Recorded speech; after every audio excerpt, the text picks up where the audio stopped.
these webinars about the Climate Change Innovation Lab. Firstly, welcome. If you hadn't been aware, the Climate Change Innovation Lab, or the Lab, is a not-for-profit public company where we're set up to explore real-world challenges that climate change poses to local economies, the environment, communities, and governance systems.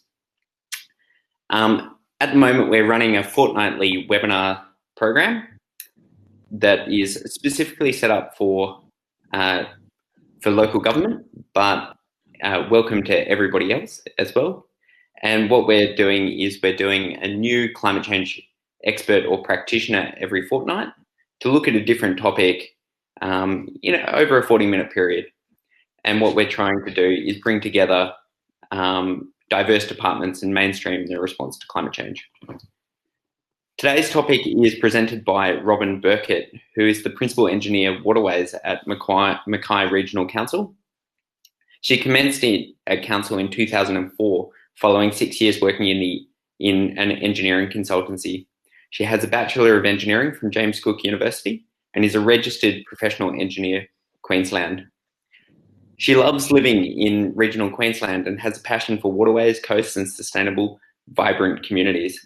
Her expertise is on flood and stormwater management studies, but in the last 5 years, climate change adaptation has been an area of particular interest. Today, Robyn will be focusing on climate change risk management with a particular focus on Mackay Regional Council. So I'll just hand it off to Robyn now, and thank you everybody, and I hope that you enjoy the webinar. Robyn, over to you. Thanks, Ian, and good afternoon, everyone. I'll go through the presentation in around 20 minutes and then have about 20 minutes to answer questions. So feel free to put your questions in the chat section on the webinar. I'd like to say upfront that we haven't got climate change risk management fully sorted, but we are on our way to better understanding the impacts, managing the risks, and harnessing the opportunities of a changing climate. Now, what is the difference between climatic events such as cyclones, storms, and bushfires compared to climate change? Well, really, cyclones and storms, we deal with these events every year, and we've got a local disaster management group and council that is supported by council's emergency management team, which is typically very busy for the 6 months from November to April, keeping us safe. But climate change is a risk multiplier for these climatic events, and we can expect a progressively changing climate that is warmer and has more intense rainfall and rising sea levels. An example of a changing climate that we've experienced recently in Mackay is the heatwave and bushfires at the end of 2018, where we had 7 days above 35 degrees and bushfires in the rainforest at Yungala. Now, some of these communities affected by the bushfires were still recovering from Cyclone Debbie 1 year earlier. Having event after an event weighs on the recovery of the community, so we really need to focus on prevention and preparedness, not just response and recovery. So today I'm going to describe our current approach to climate risk management at Council. I'll go through our climate adaptation policy, our risk management framework, and how it fits in with other strategies. Also talk through some case studies for some of our high risk areas, McEwen's Beach, which was self-funded seawall, Midge Point, which is a government-funded seawall and nourishment works after Cyclone Debbie, and Cremorne, which is currently managed through emergency management measures. Got some key take-home messages, and then we'll have 20 minutes for questions. So managing climate risk to me is very important, particularly as it's my children and grandchildren that will be the ones impacted by our decisions today. I like to think in a linear approach, but unfortunately, a changing climate doesn't. We've been using projections of 4 degrees increase by 2100 with a sea level rise of 0.8 metres. but we could experience events with similar impacts much sooner. We've seen oppressive hot days experienced in Cairns in November, December and February, where there were 17 days with above 35-degree temperatures. And this is the number expected around year 2050 in the climate projections from the Queensland State Heatwave Risk Assessment from 2019. In floodplain management, we're looking at a full range of events up to the probable maximum flood to manage our risk. And one of the key messages that I want to take home today is that climate risks with probabilities larger than those expected are what we could experience them sooner than what is predicted. So just some context with where we sit. So Mackay is situated on the northern central coast of Queensland. We have 320 kilometres of mainline coastline and more than 24 coastal communities. We experience a cyclone one every 2 years, which goes within 150 kilometres of Mackay. And 40% of our properties are affected by coastal and flood hazards. Over the last decade, Council has been using climate change projections in flood studies, and in 2015, Council adopted a climate change adaptation policy and revised the policy last year. The policy outlines Council's commitment to managing climate risk and enhancing the resilience of Council and our communities, infrastructure and natural areas. It's also about embedding climate change in the way of thinking and acting. We also have our environmental sustainability strategy, which is the primary document to deliver climate change initiatives. And I'll go into this shortly in a framework showing how it relates to all the other works that we're doing. So the strategy establishes a wide range of accurate baseline data sets on which to monitor progressive impacts of climate change and on our progress towards specific climate change event mitigation and adaptation targets.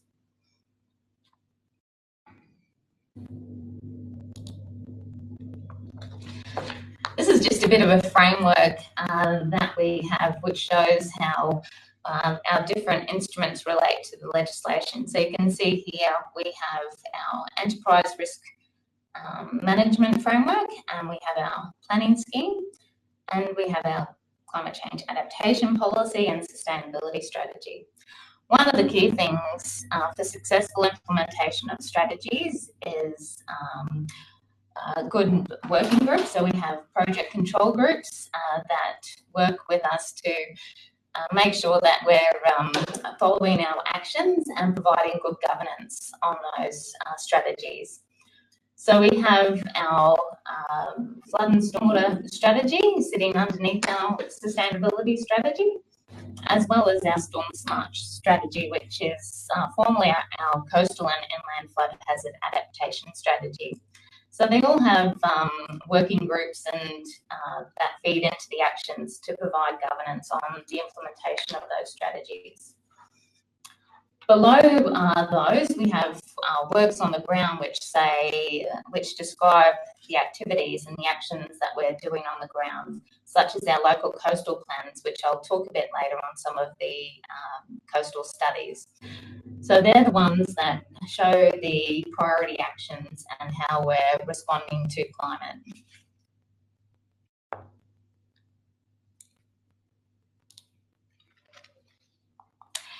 Our enterprise risk management framework was implemented in 2011 and revised in 2018. The framework includes strategic risk identification, analysis, monitoring and review. So risk management is integrated with the annual operational plan, which then translates into our annual budget activities. So we have our risk reference sheets that we have for assets, finance, and all those ones that you can see through there.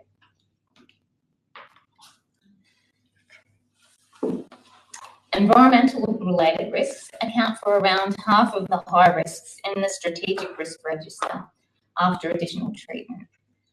These extreme and high risks are managed actively with biannual meetings. So that's our area where we can say that if we're not achieving those objectives, we might need additional budget to address those high-risk activities. So that's how we manage those through biannual reviews.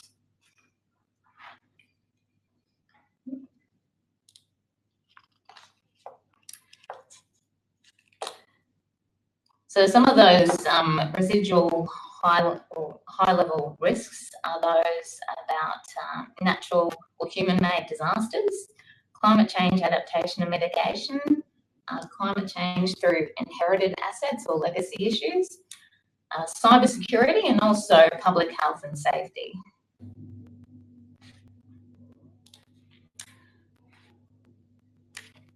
Those risks that we have are no different to those identified in the World Economic Forum's Global Risks Landscape of 2019. So our top risks of natural disasters, failure of climate change adaptation and cybersecurity, in addition to weapons of mass destruction, are some of the biggest challenges that humankind has ever encountered, which sounds like a good movie. Today I don't have time to go through the climate change risk management process. However, I'd like to just identify that there's some really good tools out there through CoastAdapt and the Climate Change Adaptation Decision Support tool, and there'll be links to those documents on this webinar.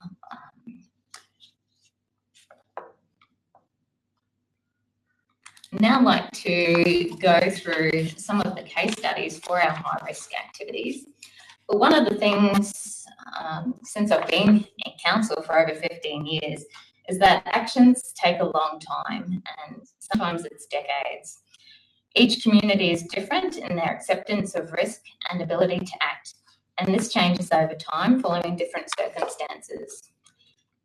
In our experience, it comes after a tipping point, such as a major storm event or when the risk becomes intolerable for residents.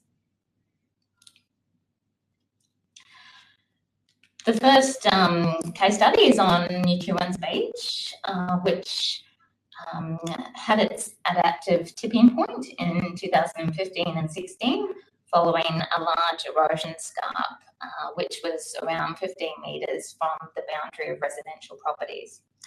So New Kewins Beach is located around 12 kilometres south of Mackay, just where I'm pointing my pointer at the moment. And it's had significant erosion over the last 50 years. The shoreline has receded by 95 metres in some sections, and over the last decade, Council's been working with the residents to identify an acceptable solution. Around 10 years, in 2006, Council prepared engineering drawings for a seawall and asked the residents to consider payback to Council. However, this proposal failed to gain support and sand nourishment was proposed, but that wasn't funded. Around 10 years later, in 2016, residents came together to self-fund the construction of a 240-metre long seawall, costing around $3,000 per linear metre. This here is just an aerial image of what it looked like in 1962. It was really a holiday destination, and you can see the erosion up in that northern section of the beach.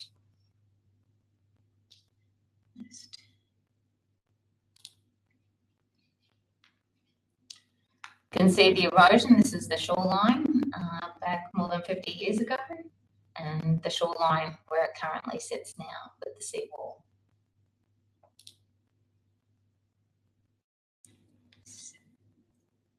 Down on the bottom right is the picture of what the seawall currently looks like. In this case, the seawall was constructed on council freehold land, which was then subdivided into allotments, adjoining with the boundaries of the residential lots. Titles were then transferred to adjoining landowners and amalgamated with the adjoining land. It's the residents' responsibility to maintain the seawall, and easements were granted over the seawall to ensure that it could be maintained in the future. And the seawall has an expected life of around 50 years. This is an example of like the adaptation plan from Equans Beach, where you can see they were in standby mode for quite a while there was discussions about what to do. The government-funded seawall didn't get up. Beach nourishment really didn't get up until the residents came together to outline a proposal to self-fund the seawall. So we'll see how that goes over the next coming years and whether we do get 50 years out of it before it needs to go to another control measure, such as retreat. But at the moment, there's emergency management controls being in conjunction with the seawall.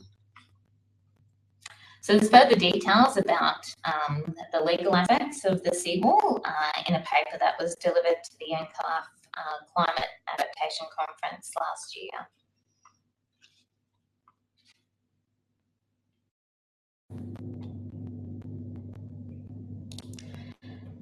The second case study is Midge Point, where the adaptive tipping point was in 2017 following Cyclone Debbie.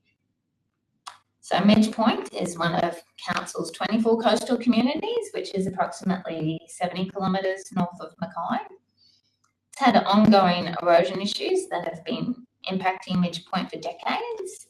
There has been quite a lot of illegal work over the years, such as placing geofabric over the beach and up the trunks of coconut trees. But that was all destroyed by Cyclone Debbie, and remediation works removed that geofabric at the time as well.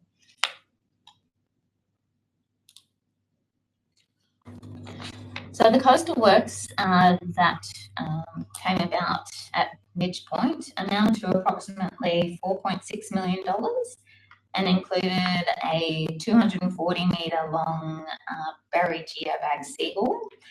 And that came out to cost around $8,000 per lineal metre and has just been completed. There's also sand nourishment around a 900 metre length of frontal dune, revegetation activities, and the installation of controlled beach access points, which are just being completed.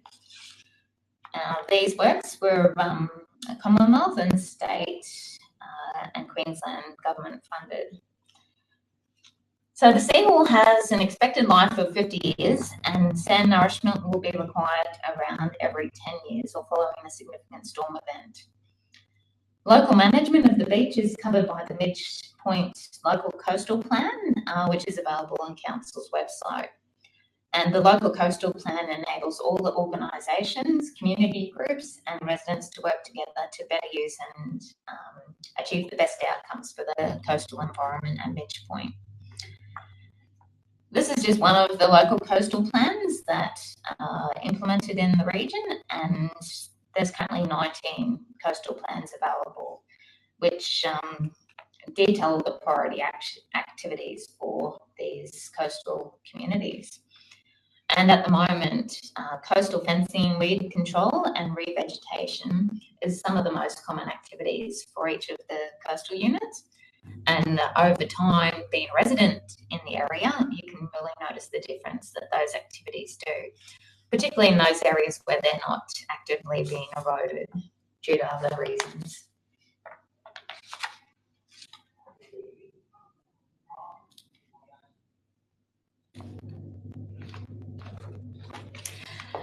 The next case study that I have is about Cremorne, and it is an emergency management measure that's currently being implemented for that area.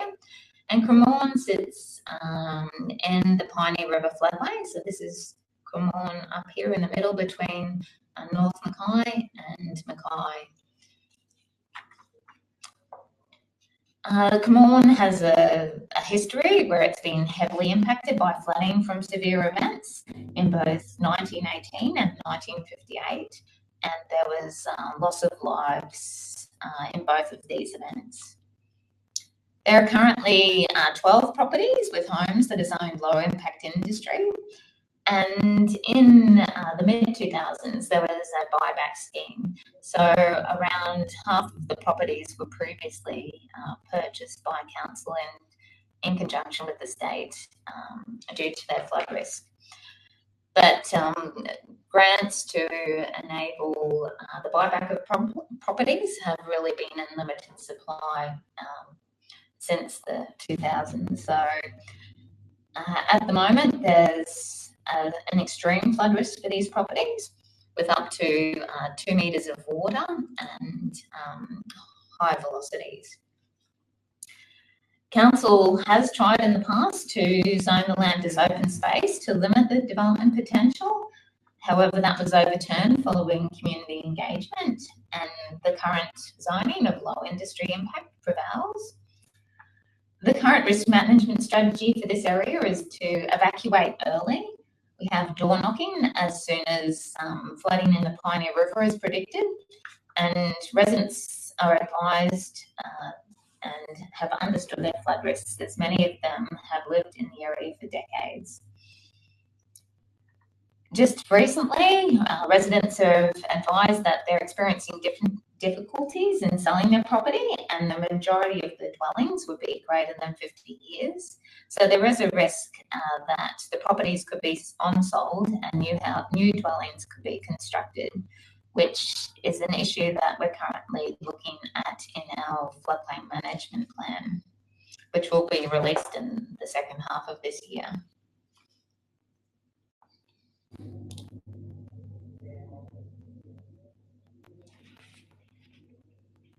And in this photo here, you can just see this is a king tide in Cremorne. So all the streets are flooded in king tide events. So that just shows the sort of level of immunity that they have in Cremorne.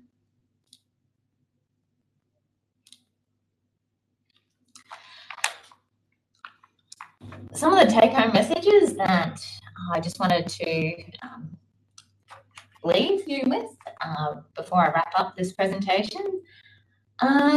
It's just about, when you're doing climate risk management, it's about considering climate risks with probabilities larger than those expected, because climate change is a threat multiplier, and that these events could happen sooner than expected. We've always got, every year, a risk of getting a 1 in 1,000 year event. So we've just got to be prepared and have management measures that address that risk. If you've got an existing risk management process in your council, use it. Climate change risk management is an integral part of risk management, and it's not separate to other risk management tasks. And it's a really good link to provide feedback to your budget process. The other one is an adaptive pathways approach is preferred because on-the-ground action requires community support. It may take decades for action, but being warned, just being warned that you have a risk assists in the recovery, even if an event was to occur.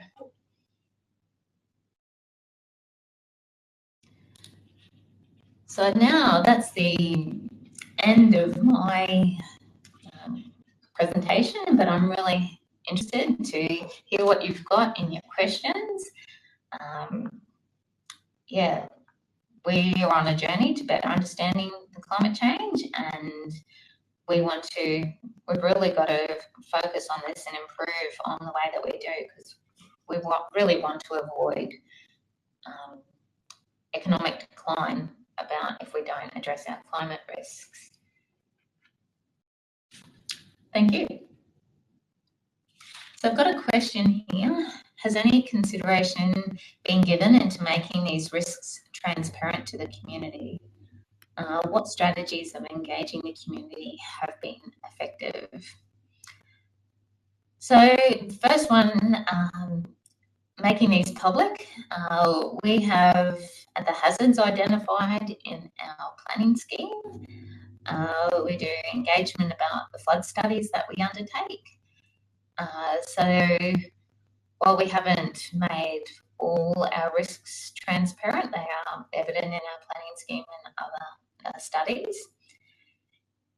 When we're engaging with the community, we've found that local engagement is effective, getting down to the communities and understanding what they know, because often they've had decades or even centuries worth of living in some areas. So their knowledge and understanding of how things work is best. So really at the local scale, we've found them best effective.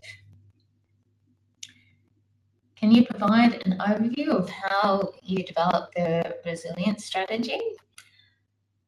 That was done in-house, yeah. For all of our strategies, we have dedicated in-house specialists that might get specialist consultants on board to provide peer advice, but often they're done in-house, and we feel that doing strategies in-house just lets us integrate them better within our current systems. Having worked in consultancy before, doing a big strategy and not seeing implemented is one of the reasons I actually came to council to work, because there's nothing like seeing a document not going to good use and being integrated into operations. The question, has Mackay Regional Council completed an adaptation strategy? We've been working on an adaptation strategy since 2013. We're sort of doing it at our own pace because our focus has been at the moment on our floodplain management plan, which considers both storm tide and riverine and coastal hazards. So we're sort of doing an integrated approach and not just focusing on the coastal hazards. The next one. With the adaptation at McEwen's Beach, was this organised by council and funded through rates? The McEwen's Beach, I think, is an erosion progress association, was established by the residents in the area, and there was probably around 8 to 12 of those residents that came together and had I suppose a chairperson who was actively involved with council to facilitate that. They actually funded the design and construction of the seawall, and council provided legal support and planning applications support for that process. So it was really a community-driven project at McEwen's Beach. How did the residents of McEwen's Beach reach the point where they agreed to pay for the redevelopment wall? Well, the tipping point for the McEwen's Beach residents was that they'd already seen 95 metres of their beach be lost in 50 years. It was getting quite close to their property boundaries, and legal structures weren't working, so they understood that they needed to do a proper formal process and go through the right loops. It was really a collaborative approach between council and the community. Also, has council considered other climate change risks that are not coastal hazards, e.g. the impact of climate change on the fisheries and tourism sectors? I suppose we're looking at the LGAQ Climate Resilient Council's framework to, I suppose, look at the gaps that we currently have with how we're addressing climate change risk management. Our focus has been on those high priorities such as flooding and coastal hazards.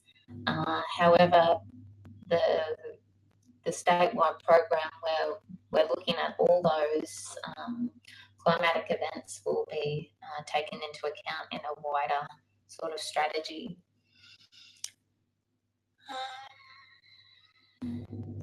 I suppose we'd also be looking at the QCAS, so the Queensland Climate Adaptation, the sector plans that have been prepared for those sectors. We've also got industry that are looking at doing similar sustainability strategies. And I think they're also part of our advisory group for the sustainability strategy.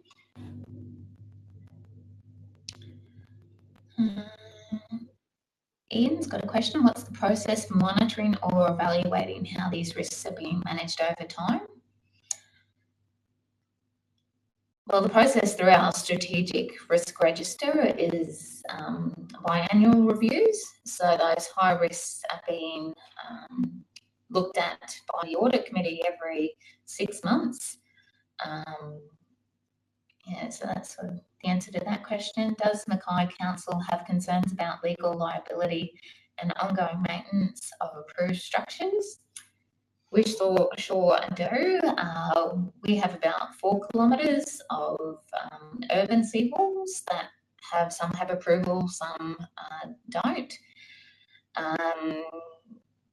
Those structures are under review at the moment because they are, in addition with our coastal communities, they're at risk, and primarily our concern at the moment is making sure that they're safe for the community.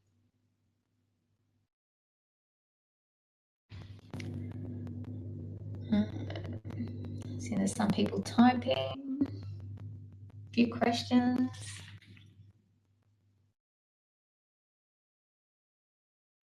Just trying to read them.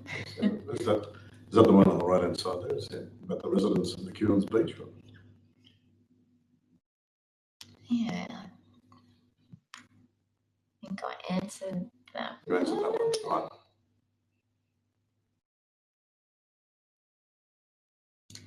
Please explain how the payment structure was structured.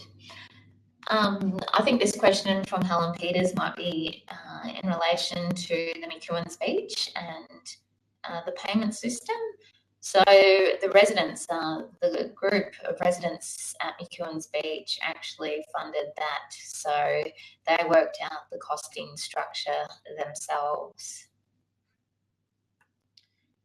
Melissa Warwick asked, do you know of like-for-like replacement of infrastructure where the replacement of a bridge, for example, has considered climate change?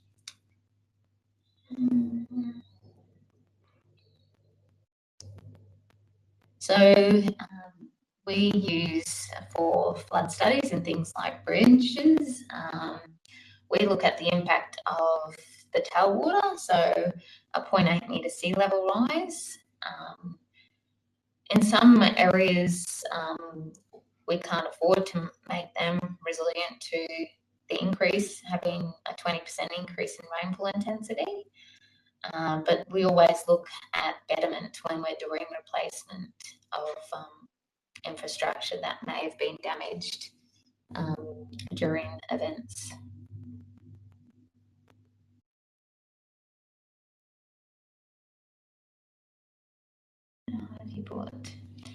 How have you brought, Ian asked, how have you brought the elected members of council on board with managing these risks? Oh, I've actually got the mayor of Mackay Regional Council here at the moment. We have Greg Williamson, so I don't know if Greg, if you'd like to answer that question about. So the question is, how have you brought the elected members of council on board with the management of the risks of climate risk? Yeah. It's pretty easy to accept the risk when you live in a coastal environment that has 32 beaches to deal with. And we've seen over the course of the last couple of years, particularly with Tropical Cyclone Debbie, where 2 of our major beaches have lost significant tracts of the beach, and therefore the beachfront, the coastal zone environment, where a couple of bits of our infrastructure fell into the water, mainly toilet blocks and things like that. But when you have a look at even at McEwen's Beach, where there was a question on McEwen's Beach and the rock wall that was paid for by the front row of houses at McEwen's Beach. If you look at that environment over the past 25 to 30 years, there's been 70 metres of that beachfront disappear, including a council road. So when you study all of those beachfronts and you look at the risk to public infrastructure, it's quite easy to cement that issue of a risk with the elected members of council, because, you know, I think it's quite plain for us to see as a coastal community, if we were to start this from a greenfield site again, this community, we would not be building on the coast, because we have beaches that are growing each year. We have beaches that put on, you know, 10 or 20 metres a year, but a lot of our beaches that have urban populations on them now are being eaten into year after year, each cyclone that we get. So the beach community at Midge Point, you know, they wouldn't like to hear this, but our next issue at Midge Point, and we've just spent about $3 million trying to recover the beach scarp at Midge Point with the help of federal and state money. But our next cyclone issue at Midge Point, if it's the same impact as the last one, will see us probably suggesting retreat as one of the issues that we need to deal with that community. Because how much public money do you tend to put into the recovery of some of these communities before you draw the line and say, okay, we need to retreat? And so yes, this is we didn't have to drag the elected members on this journey. It is evident to us. And every time we get a cyclone and massive cyclonic activity, which produces huge tidal activity on our beachfronts, it is only too evident for us to see what the impact is and what the public money cost is to restoring or halting some of the future impacts. Thanks, Councillor Williamson. If there's any more questions, we're happy to stay online. We're also happy if you wanted to get in contact with council to answer any questions, because it's always good to share our learnings with others and always be better. That's always our aim, continual improvement and to be better and to support our community so that we are a vibrant community going forward. I'm not sure if there's... Unless there's any further there is one more question. I might just hand that back over to Robyn, and then I'll wrap it up if you don't mind. Thanks, Robyn. The last one, introduce the council. So would a policy of retreat from Midge Point result in compensation? Almost undoubtedly, yes. But having, you know, just spent in the order of $3 million trying to recover a beach scarp, which involved the underlaying of about 900 metres of sandbag wall, and then recovering the scarp over the top with the revegetation of the scarp over the top of that sandbag wall, which may last until the next huge cyclone. So if we got a Category 4 or Category cyclone at Midge Point direct, that would all be gone anyway. So how much public money do you spend?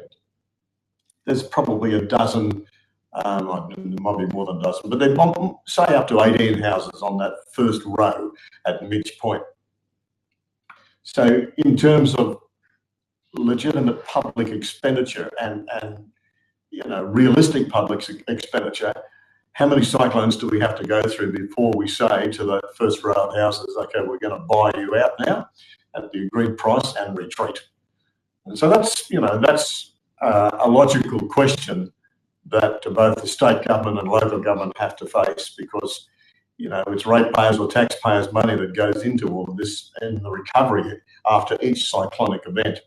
And there will come a time in the future, I don't know when it will be, but if we were to get another Category 4 or worst case scenario, a Category 5 cyclone that affected that beach directly, I'm sure even now we would have waves crashing into the front bedrooms of the houses in that front street.